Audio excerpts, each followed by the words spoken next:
Hello, everyone. Thank you very much for attending this evening's presentation, Flourish in Mind, Body and Spirit. I would like to share with you tonight I would like to give you a little bit of a background to Perfect Potion. This year we celebrate 30 years of being in business. I would like to share with you the concept and talk briefly about the notion of flourish and why I feel that it's such a beautiful and precious word. And then I would like to finish off by showing you how I decided to celebrate 30 years of Perfect Potion by creating a Flourish blend. Before I start, I hope you don't mind Maggie. Maggie is our manager in Little Collins Street in Melbourne. And we've just dispatched all the Flourish range to our shops in Sydney, Melbourne, Brisbane, Canberra, Adelaide. And I think the team have been all busy unpacking the stock, and Maggie's had a sneak smell because we're not supposed to be selling it until after tonight's event. So Maggie, I just want to share with you the way that Maggie described the Flourish blend. It's like Green Goddess blend has grown up and is a confident and empowering woman. It is feminine and divine. Thank you, Maggie, for that comment. It's beautiful. Green Goddess, by the way, was a blend that we created to celebrate 20 years of Perfect Potion. And it is it's a gorgeous blend. And so you can imagine how nervous I was in wanting to create a blend that could even rival or match Green Goddess. So I was very conscious of this in creating Flourish. And I'll talk to you later this evening about the process and how I decided to choose the essential oils that I did in Flourish. Let me tell you a little bit about the word flourish and what it means to us at Perfect Potion. First of all, I'm fascinated in the origin of the words. And flourish, you can guess what the origins are, can't you? It's an old French word, floris, which means to blossom, to flower, to bloom. So you can imagine flourish, flower, the origins, or it is also comes from the Latin origin, florere, which is also to blossom, to flower, and to bloom. It's very interesting. When you have a look at the dictionary definition of the term flourish, I kind of find it rather superficial, and because it just refers to more businesses being able to flourish, like to be successful, or of course it refers to plants that are flourishing, that they are growing well. And yeah, I'm reminded of this year, we've just set up an incredible, beautiful aromatic garden. And actually, I think one of the little presentations, I'm going to challenge Debbie, who sets up all our filming, to do actually a live walk through our aromatic garden. But we set up this sprinkler system to water the different sections of the garden. And the plants were just, the term that we would use, flourishing. But there was one section that we soon noticed the plants weren't doing well. And what we had realized that the sprinkler system for that section had broken. So those plants in that little section had begun the opposite of flourishing, started to languish. It's very interesting because we soon fixed that up, and hopefully those plants that were languishing in our beautiful aromatic garden are all really flourishing now. It's very interesting because the term, and I won't say recently because it probably started with the positive psychology movement and the research that went in onto positive psychology, the term started to take on a very different meaning. And this is the meaning that I would like to have a look at, the way that positive psychology has incorporated the notion of flourishing. I would like to think, and my definition of flourish as an aromatherapist is probably going to be very different to that of in that of the meaning of those in positive psychology. But I would like to think of the word flourish as meaning that we have a connection in mind, body, and spirit. Now, I do have a little presentation today that I would like to share with you as I'm talking through this. And by the way, please visit our website, that is perfectpotion.com.au, because there is a beautiful story behind the image. We have all the beautiful images that you see at Perfect, and most of the beautiful images that you see at Perfect Potion, or all of them, are by two artists. This beautiful Flourish image, I love working with Paola, because all I need to do is give her a briefing of what I want, and then I just let her. She understands the essential oils. I spoke to her about the essential oils that we were using in this blend, and the image beautifully embodies the meaning, the purpose, and the vision and values of Perfect Potion. Thank you, Paola, for creating such a beautiful image, and I hope you all enjoy this beautiful image as well. Now, let me tell you how we have decided, and I'm going to need some help here because my PowerPoint, it's just a sticky button. So here we have what I did decide to do, and it's always very challenging. I've used the exact same blend for the essential oils as I have for the perfume.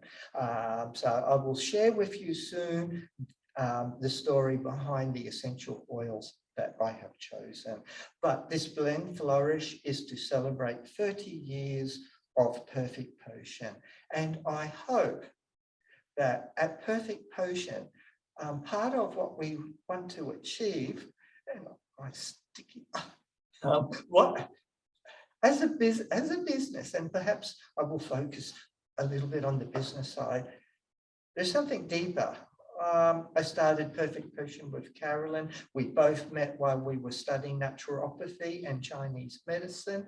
I was getting involved in aromatherapy at that stage. This is in 1986, by the way. And I had a little aromatherapy business that I called back then Sal's Herb Garden, which then became the Garden Party, which eventually evolved into, by 1991, to Perfect Potion when we opened our first store. So I felt that this vision really has been part of what we have always believed in and what we have always done.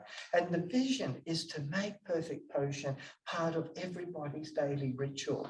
I suppose what I have done is I've incorporated, I feel that aromatherapy is so powerful. And I talk about this, by the way, I've got a little book. I'm going to talk about the Complete Guide to Aromatherapy, Volume 3, The Psyche and the Subtle, because in one chapter, I discuss the spiritual dimension of scent and why scent plays a very, very important role in relation to our well-being. And I talk about the various elements of using scent which elicit a greater spiritual awareness, a greater spiritual connection. And one of them is the role of scent within rituals. When we create rituals, the ritual itself is a very powerful a way in which it can elicit a very powerful therapeutic outcome. So while our vision is to make Perfect Potion part of everybody's daily ritual, our purpose is to support the individual, the community, and the environment to flourish by listening, guiding, and reconnecting body, mind, and spirit. So we came up with this, we changed our purpose just recently. We came up with this 3 years ago. And it was at the time I just felt strong, deeply connected to the notion of flourishing. And I could relate to it in terms of the way it was being used within positive psychology and the meaning that had been given to it. I believe that essential oils do allow us to flourish. And certainly, if you are into essential oils and into aromatherapy, I am sure, and I hope, that you are currently flourishing. As one of the, and this is one of the pioneers in the field of psychology, says, Keyes describes flourishing as saying, if your life is filled with emotional vitality and functioning in a positive way, privately and socially, then you are flourishing. So I can certainly understand how essential oils can fill our lives with emotional vitality. Another very interesting definition provided for flourishing, and this is, and so I want to give you some like more technical definitions here of flourishing.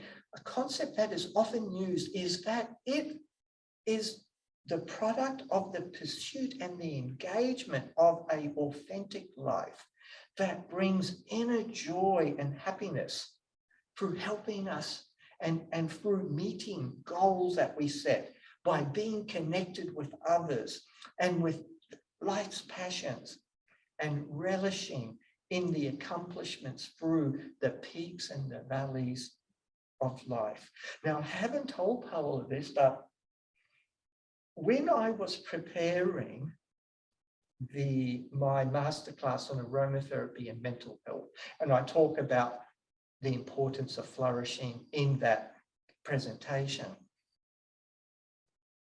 I was doing a little bit of research because obviously this year I was linking it to some of the mental health issues and outcomes that have arisen as a result of the pandemic and COVID lockdown. And I came across, in my research, I came across a book written by Matthew Fox. And this is how interesting how it's all connected. And this book was about Julian of Norwich. And I had never heard of this 14th century spiritual mystic. In the 14th century, in which Julian of Norwich lived, there was another pandemic. 1 in 3 people died of the bubonic plague. Europe was at war with each European country was at war with each other. So it was certainly very turbulent times, what some people would call end of days type period. So there was a lot of conflict, there was pandemics. And at that stage, Julian saw hope in what was going on and asked that we think of the bubonic plague differently, not as a punishment from God, but that we should embrace nature. She was saying we need to embrace and feel more connected with nature. And by doing that, we will be more connected and appreciate the love of God. I just felt that her wisdom as a mystic from that period, and it's not surprising perhaps that I felt that, well, why did it? I had a Christian upbringing. Why hadn't I heard of her before? Because she really does bring some hope. She brought hope into people's lives. More importantly, she would have certainly been described of as a flourisher. Those that flourish are able to, they're able to harness their inner strength to ride through the peaks and valleys of life. It's very interesting that another interesting definition, 2 very interesting terms that I want to introduce you to. One is eudaimonia and one is hedonia. And both of these terms are used to measure how one is flourishing in life or not. And it's not necessarily a state. I'd like to think of it as a journey. And more important, I'm a little bit critical of the definitions that are provided by, as much as I think they're awesome, I'm also critical because a lot of the psychologists working in this field are still uncomfortable in referring to one thing that all these definitions do is they lack the spiritual context. And more we're realizing that we can't separate spirituality from mental health, from physical health, and also the state of flourishing. But if we look at the notion of eudaimonia, it certainly has elements which would define our spiritual well-being as well.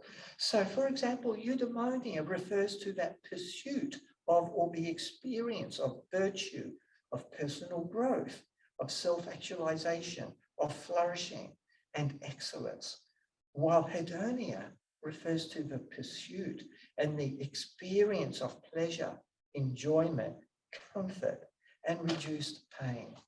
I always, I catch up with a dear friend that I've been catching up for many, many years. And he always starts off, Sal, are you okay? He can see that I've had a stressful time. Are you okay? Are you really happy? And I said, yes. But he said, you look stressed. I said, yes, but I'm still, because it's not just that pursuit of pleasure and enjoyment and happiness. I feel that what we have done, and this has helped, this, for example, at a personal level, has helped me get through the pandemic and through all the closures that we've had and all the border restrictions and so on. And so this is this inner strength that we draw on, this eudaimonia, rather than the hedonia, which relies on this instant pleasure, it's almost an instant sense of gratification and pleasure seeking. It's very interesting. Another way of looking at flourishing, to flourish means we need to have a both. We need to have a sense of being happy and joyful, but there also needs to be some of the elements which are used to describe eudaimonia as well. Flourishing also is associated with high levels of mental health, whereas languishing, the opposite of flourish, refers to a presence of mental illness or the absence of mental health. Another way to think of it, it's been tabulated by Keyes, has tabulated it, and we're looking at 4 quadrants here, and in the top right-hand corner is a complete mental health, and that's flourishing. Down below, we're referring to incomplete mental health, languishing. Now, if we move across to the left-hand state, now where we have a state of mental illness, complete mental illness, the term often used is floundering, whereas on the top right left-hand side, incomplete mental health, we are struggling. So we often sit somewhere in this, in these four quadrants, either flourishing, languishing, floundering, or struggling. And it's not and to explain this further, one can be diagnosed with a mental illness, but still be flourishing. And on the other hand, one may not be diagnosed with mental illness, but still languish.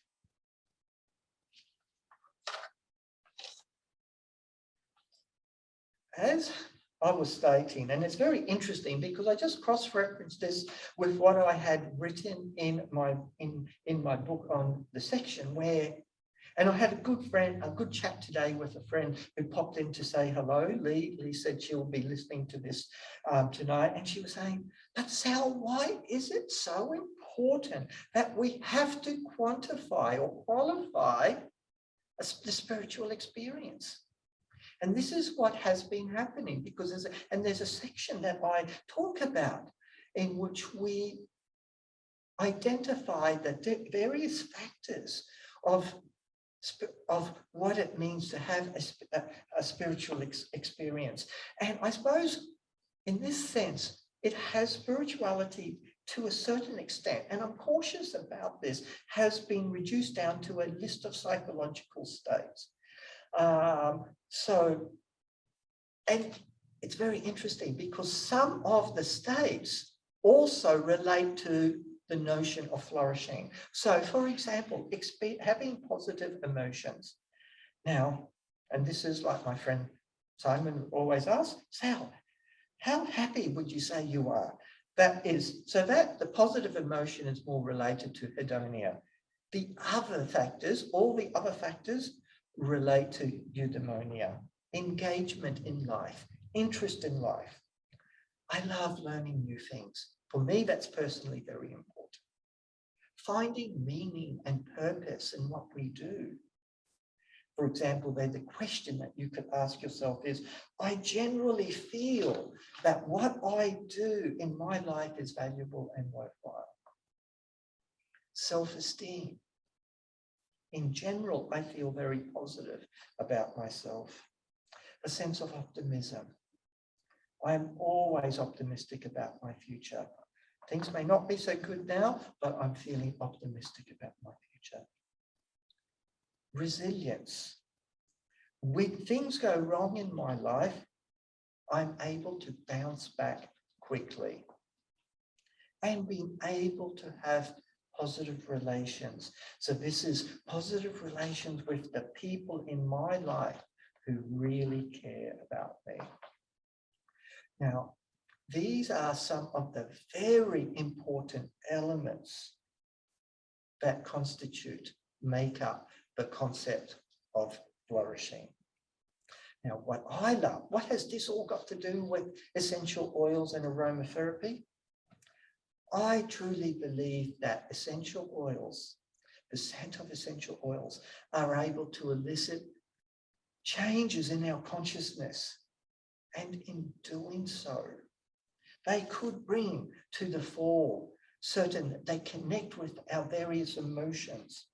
They can also bring to the fore the courage to draw on certain individual archetypes to give us the resilience, to help us to find meaning and purpose. So the question I often like to ask, which essential oil do you relate to as having this promoting and raising this level of consciousness where you have experienced positive emotions? Which essential oil gives meaning and purpose in your life? Which essential oil provides you with optimism? This is the way in which I decided to choose the essential oils in our Flourish blend, which I will talk with you very briefly about. So, most of the, as I said, while most of the work that had research that has gone on into the notion of flourishing focuses on the realms of mental health, I really feel that at this stage it's failed to acknowledge that's the spiritual component of flourishing. Now, it's very interesting. Certain elements, features of flourishing have been measured and studies have been done. The term used for people who are referred to as flourishers, measures have been done to identify that flourishers have lower levels of helplessness. They often have more clarity around their life goals. They have higher levels of resilience, higher levels of intimacy, lower risk of cardiovascular disease, lower number of chronic physical diseases with age, and fewer health limitations on daily activity. So a lot of studies have identified the benefits of I was going to say of flourishing as a trait, but it's not a trait. It's a state of being, a state of awareness, a state, a state, I would refer to it as a state of consciousness, which makes up all these various elements. So we can nurture, we can nurture our physical, our mental, emotional, and spiritual well-being. It's very interesting, referring back to Perfect Potion, and this is what got me thinking about creating Flourish as a blend as well. So for me personally, I felt the notion of this blend to help us get through COVID, to get through the pandemic, to get through the changes. We are going to face a lot of challenges at a global level post-pandemic that we're all aware of. And I think that we can face these challenges more comfortably if we are flourishing. But in 2018, we did a survey with our customers at Perfect Potion, and we asked why they visit Perfect Potion and why they use our blends, our essential oils. 40% said, oh, for my physical ailments. 40% said, not for the mental well-being, for their spiritual well-being. And 20% said both. I find that fascinating, that people that use essential oils can make that connection with scent and the spiritual well-being. But here we can see that flourishing supports both physical health, mental health, and I'd like to think our spiritual health as well. Now, let's talk about Flourish the blend. Now, I want to explain the process that I use in creating a blend. I will always, and I did this little session, and over the years, my blending workshop has changed. But this process that I use really helps and guides me in creating, hopefully, a blend that you will enjoy. I start off with what is the theme, and the theme here was to flourish. And the oils that I believe I strongly connected with at the time were Melissa, Neroli, and sandalwood. I was going to initially just use all the flower oils, but I knew that it just wouldn't be right to do that. So, and I almost intentionally avoided using a lot of the flower oils because a lot of the blends at Green Goddess, which we created for our 20th anniversary, had a lot of the flower oils, like the jasmine, like rose. So I felt that this needed to be quite spiritually elevating, and I really felt that I could achieve that if I made the heart of the blend Melissa and Neroli, and to that I added sandalwood, of course. And I then added to this blend what is referred to the modifiers. These, in a way, enhance the three main essential oils that form the heart of this blend.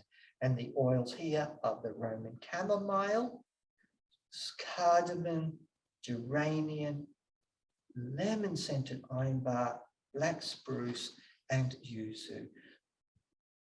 I also wanted to use oils from Japan, oils from Australia, and combine them together. Lemon-scented ironbark, for example, it's one of the eucalyptus oils, but it is it's such a delightful light scent that it complements something like Melissa and Neroli so exquisitely without overpowering it, but it gives it a little bit of extra depth and heart and soul. The harmonizers, in one way, are just chosen to help to create the balance and harmony in the blend. And for the harmonizers, the oils that I call the harmonizers are oils like the bergamot, Fregonia, petitgrain, sweet orange, and hinoki wood from Japan, which I felt would beautifully complement sandalwood. And we get our hinoki wood from a local distiller in the Wakayama prefecture in Japan, and he just makes such gorgeous hinoki wood. As the fixatives, which can often be referred to as the base notes, but I prefer to these, the fixatives give depth to the blend. We've chosen the white frankincense and vetiver. So another way in which you can look at this blend is the classical way of the top, the middle, and the base notes. So the top notes are all the citrus oils, the middle notes are often from flowers or from the leaf oils, as you can see, and the base notes are often the woods and the resins. So this is a more classical, traditional way of blending oils. Now, the key in creating this blend is I wanted the neroli, I wanted the melissa and the sandalwood to speak out and touch our hearts. But at the same time, I wanted these other oils to support them on this journey. In this last slide, I'll explain why and how these oils work together. For example, the lemon-scented ironbark, the bergamot, the sweet orange, and the yuzu, they're all beautiful citrus aromas. And when we think, I don't want to label the essential oils as like these oils support hedonia, these oils support eudaimonia. I would prefer, because we're talking about flourishing, so we need both elements. But these are all those essential oils that support positivity and sense of optimism. So these citrus oils are just bursting with positivity and optimism.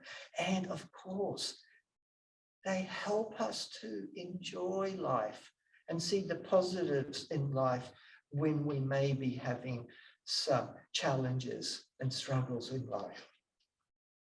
The next group of oils are the more fresh, herbaceous, and slightly floral aromas. For example, geranium, is it a floral? It's herbaceous, it's green.